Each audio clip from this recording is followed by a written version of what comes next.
रुक दे है ने केने गाड़ी तो होने खड़ी बा रास्ता भटक गई नी का।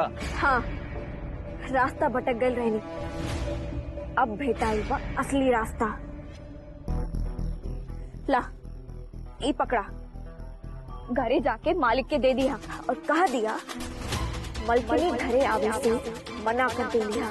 वो ढोंगी लड़की खातिर पैसा ही सब कुछ बा, तो मुंह पर मारी होकर जितना पैसा चाहिए उतना और निकाल फेंकी ओकरा ई घर से बाहर।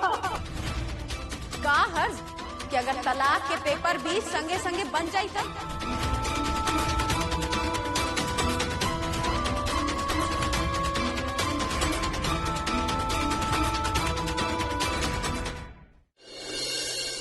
वाले तो ले नहीं बुझावती मत बुझावा, साफ साफ बतावा का बात बा।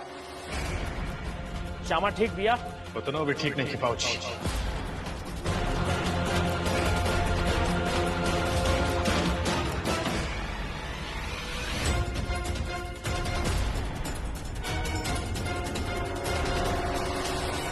जितना आपके भरोसा बा ना वो उतना ठीक नहीं है।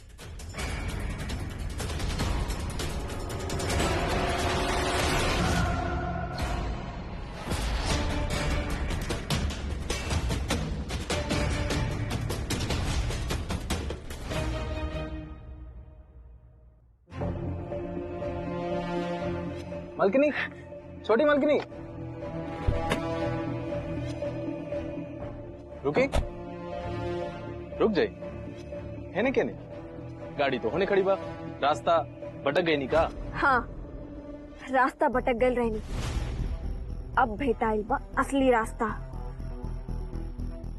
ला ई पकड़ा, घरे जाके मालिक के दे दिया और कहा दिया मलकिनी घरे आवे से मना कर दे लिया। मालकिन ई बोल के मार खाने बाका हमरा, चलिए आप आइए।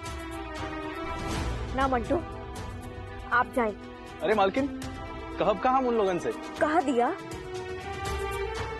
अब एक सबूत लेके ही लौटी है।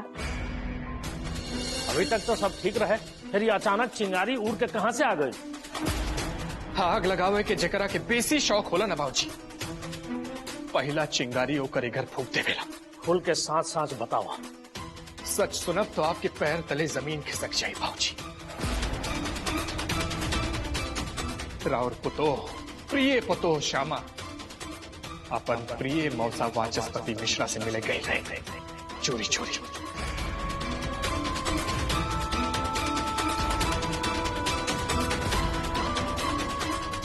श्यामा वाचस्पति से भेंट करे गए रहे? असंभव। वाह, इतना भरोसा आंख से देखल बात भी आपके असंभव हो जाता। तू शांत रहा तनी देर। निखिल, केहू से मिले से केहू निमन से खराब तो ना हो जाला। और वाचस्पति होकर मौसा बाड़े, ये पुरान बात है। पैसा खातिर अपना कान से सुन ली है बाबूजी, उन दोनों में मोटा पैसा की बात होत रहे।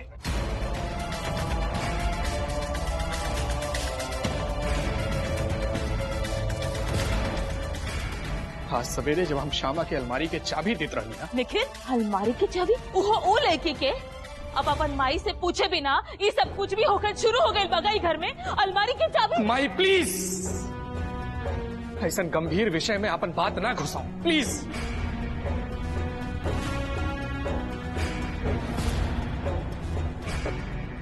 बाबूजी वो है तो सोचली बाबूजी कि आज तक श्यामा अपन हाथ खर्ची खातिर भी 1 रुपया हमरा से काहे न मांगी। अरे जब इतना पैसा आवा था तब के वो हमरा से पैसा काहे मांगी? मतलब तहार ई आरोप बा निखिल कि वो अपन वाचस्पति मौसा से पैसा लेते रहे, लेकिन काहे ली पैसा? अभिनय खातिर बाबूजी, एक्टिंग खातिर। हम अपना कान से सुन ले मानी कि वाचस्पति मिश्रा श्यामा से कहत रहे कि यह तोहार फीस निखिल नरेंद्र झा के फंसावे खातिर।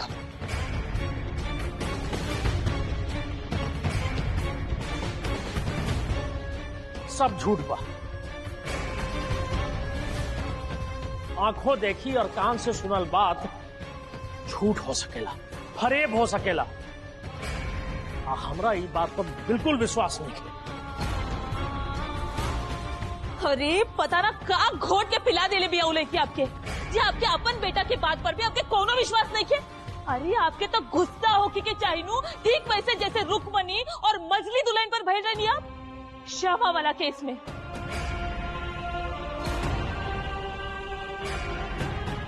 लेकिन ना वो लड़की जौन करी वो सब सही, बाकी सबके हु चोर। अरे ऐसा काहे चाहता नहीं आप? काहे तू अपना आग बबूला भइल बाड़ू? कि जरूर कोनो गलत फहमी भइल बा। और जहां तक वो मजली दुल्हन और रुक्मिणी पर गुस्सा के बात बा, तो वो साबित भइला के बाद भइल रहनिया। बैठा आराम से। निखिल तू शांत रहो।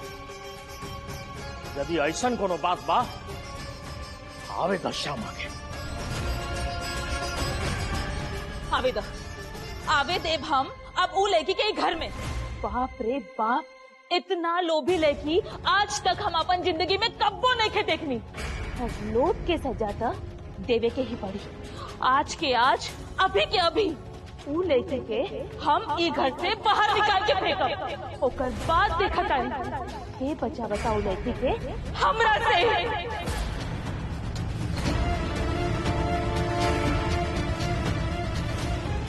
सजा तो बहुत दूर के बात में ममता। और जहां तक घर से निकाले के सवाल बा, वो खुदे जात रही परसों घर छोड़ के। लेकिन वो निखिल के तबीयत खराब हो गई ना, तो वो ये इल्जाम से भी मुक्त रहती।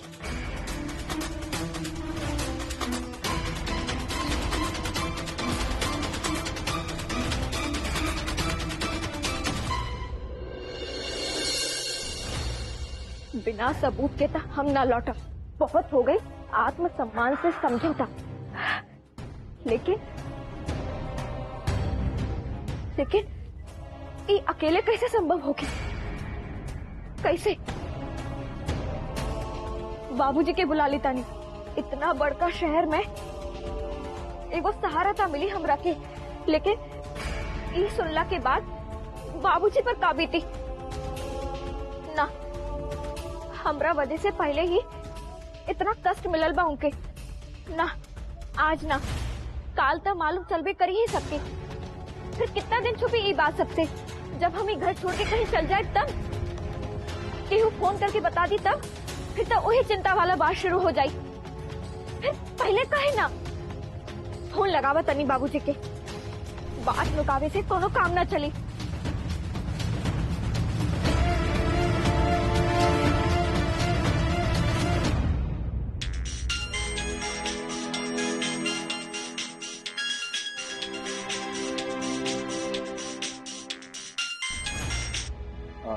हेलो बाबूजी, हम श्यामा। श्यामा, बबनी खुश रहा बबनी। सब ठीक बानू हो? बाबूजी आप पटना आ जाएं हाली से। पटना? लेकिन पटना आ जाएं? अरे सब ठीक बानू हो, कोई दिक्कत नहीं के? बाबूजी फोन पर इतना कहे के समय नहीं के। आप निकली हाली से। अब बबनी बात तो बतावा, इतना जल्दबाजी में पटना सब ठीक बानू? बाबूजी सब ठीक बा, आप आई हाली से। बबनी मान ला कि हम चल देनी, ये बुझावल हमरा समझ में नहीं आवत। बात करके हमारी चिंता मत बढ़ावा। बाबूजी बात करके समय बर्बाद मत करिए आप निकली हाली से। हम बस स्टैंड पर आपके इंतजार करब। बबनी आप बस स्टैंड? लेकिन बस स्टैंड में का है? लेकिन आपन घर छोड़ के बस स्टैंड में का है इंतजार करबो? देखो बबनी जे भी बात साफ साफ बतावा, हमरा घबराहट होता। बाबूजी फोन पर इतना लंबा बात संभव नहीं थे। ऐसे ही माथा दुखाता हमारा। बस आप इतना समझ लें कि आज एक बार फिर से अपने आप के निर्दोष साबित करे के चुनौती मिलल बा हमरा। लेकिन ये कोनो पहला बात नहीं थी। आप बेसी चिंता मत करी, आप निकली हाली से। रखा तानी हम। ठीक है, आवा तानी। बाबूजी ई केकर फोन रहे और ई केकरा से बात करत रहनी? Patna bus stand? दुल्हन कपार के लिखल केहू मिटा ना सकेला। तार सास कहाँ बाड़ी? सोनपुर बाजार गई बाड़ी। वो छोटका काका के पोता के मुंडन बानो, तो ओकरा खातिर कुछ सामान लेवे खातिर। हमरा देर होता, हम जात नहीं। और हाँ, तहार सास अहिए तक कह दिया कि हमार चिंता ना करे के, हम जल्दी लौट आई। बाबूजी खाना तो खा के जाएं। हमरा भूख नहीं खे, भूख मर गई हमार। बाबूजी सही कहा दिया माई, आवे दी श्यामा के पूरा मान सम्मान के ओकरा नैहर तक छोड़ के आए बा। अच्छा, हर बार आंख के देखल और कान के सुनल बाल झूठ न होला, जौन हम देख के होता नहीं। निखिल, सबसे नीमन बात ई बा कि तू पहला हाली अपना माई के साया से बाहर निकल के कोनो फैसला ले ले बड़ा। और जब भी कोनो जिम्मेदारी वाला और बड़ फैसला लेवे के बाद तो सोच समझ के लेवे चाहिए। ऐसे तू का देख ले बड़ा, का सुन ले बड़ा, ये तो हमरा नहीं मालूम। जितना हम श्यामा के देखले या सुन ले बानी, ओकरा से तहार बात मेल नहीं खे खात।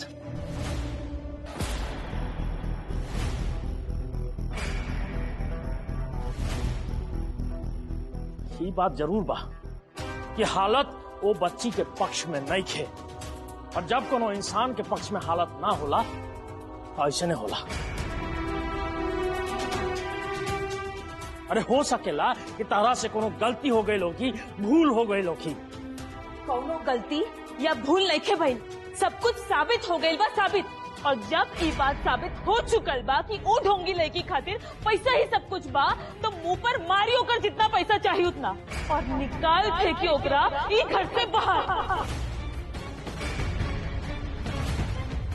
ओकर बाद ही सबके मुक्ति मिली घर में। ऐसे ना माँ, अगर मुक्ति ही चाहिए तो फिर 100% काहे ना।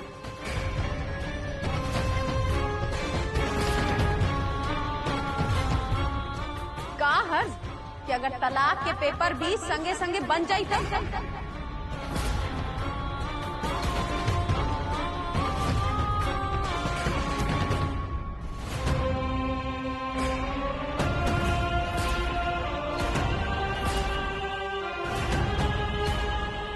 तैयार करी पेपर, अब भेजे से पहले एक साइन, और बस तमाशा खत्म। ना तो अधिकार दिखावे खातिर कबो लौट आई, तब का करम माँ। एकदम ठीक कहतिया।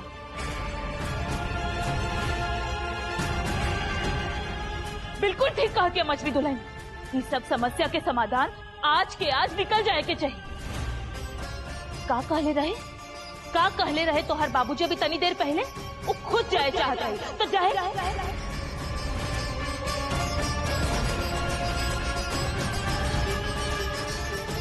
जाए केकरा कोनो फर्क नहीं थे पड़ते ही जा, लेकिन साइन करे के बाद। हाँ, और ओकरा बाद तू लोग गंगा जल से पूरा घर के शुद्ध कर दिया, ठीक नू?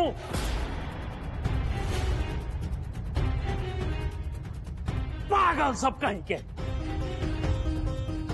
राजीव के बाबूजी हमारी बात तो सुनी, एक मिनट। उम्मीद ना रहे इतना हाली से ये सब हो जाए। वेल डन माया।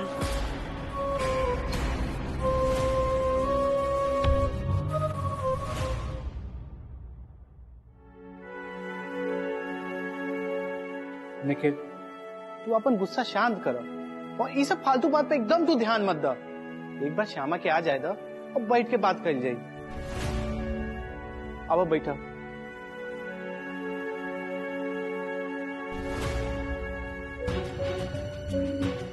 ये क्रिया के ड्रामा सुन सुन के हमार दिमाग चकरात बा। बहुत गुमराह कैले बानी आप हमरा के। आज इस चैप्टर हमेशा खातिर हम बंद कर दे, काहे कि हम दुनिया वालन के ना जाने दे कि झांक खानदान के छुटकी पतो हो फरेबी बिया। मौसा जी, आपन स्वार्थ खातिर आप हमार जिंदगी बर्बाद कर देनी। भगवान कबऊ आपके माफ ना करे हैं, कबऊ ना।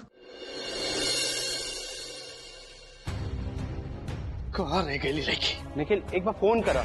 हमरा तो बुझाता कि श्यामा डरा गई होगी। एक बार लगावा ओकरा के फोन। ओकरा आत्मविश्वास देख के आपकी लागत है क्यों डराए वाली लड़की है? निखिल, तारा गुस्सा होल स्वाभाविक बाटे, लेकिन ये गुस्सा करे के समय नहीं थे। लगावा फोन ओकरा के। चाहे जल्दी आवे चाहे देर से, अब करा के वापस तो जाएगी बड़ी बड़ी। निखिल, श्यामा एक घर में रही कि ना रही ये तो समय ही बताई, लेकिन श्यामा जब ले एक घर में बिया ये हमनी सन के रिस्पॉन्सिबिलिटी बाटे, बुझाइल और ये निभावे के बाटे। लगाओ ओकरा के फोन। अरे निखिल बेसी मत सोचा, लगाओ ओकरा के फोन।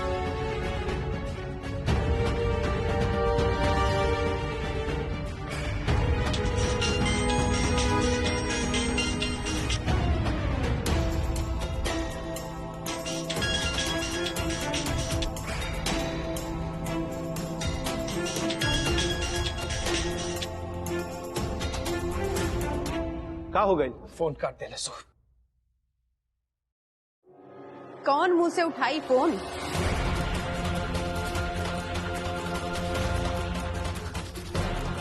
इतना बड़का कांड करके वो बोली का?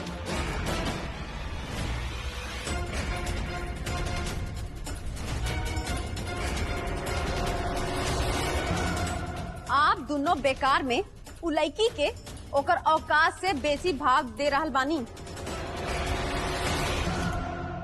छोड़ दी, खुदे आ जाई। बैठल बैठल कहीं सोचत होगी कि आगे कौन ड्रामा करे के बा और का बोले के बा।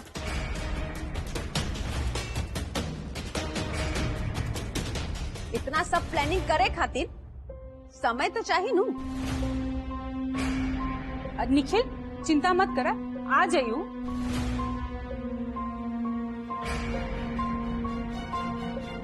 छोटकी मालकिन ना आई।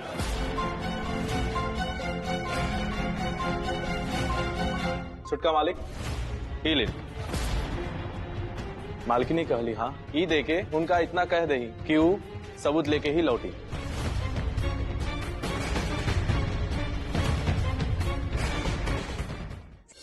बेगुनाह साबित करे खातिर तो सबूत चाहिए, लेकिन वो लाई कहाँ से? के हो सकेला जे हमरा के बेगुनाह साबित कर सकेला? के हो सकेला जे हमरा पक्ष में?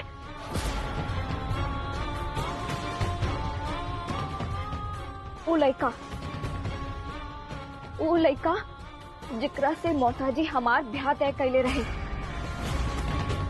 वो लड़का की खबर मिल जाई तो सच सबके सामने आ जाए।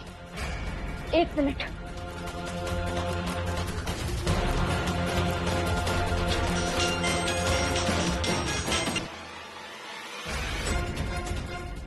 सबूत लेके लौटी?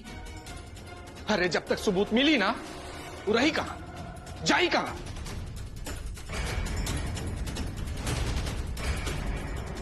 मौसी हमारा सरहज के नंबर भागा आपके पास। देखा बबुआ, तू 12 एक वो सीधा साधा लड़का। हाँ वो लड़की बिया एक नंबर के फ्रॉड। अरे बेच खाई। मौसी अभी तलाक नहीं के भाई, ये मैं सही चाहती। उमार पत्नी हिया, हमार जिम्मेदारी हिया और हम अपन जिम्मेदारी नीमन से निभावे जाने ली। नंबर दा मौसी। लिखा 945575।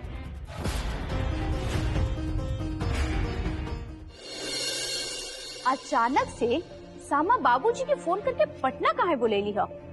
ओकरा बाद मेहमान जी फोन करके पूछत रहले ह कि सामा से बात भइल ह कि ना। जरूर कोनो झमेला बा। साचो कि बियाह ना बवाल बा बवाल।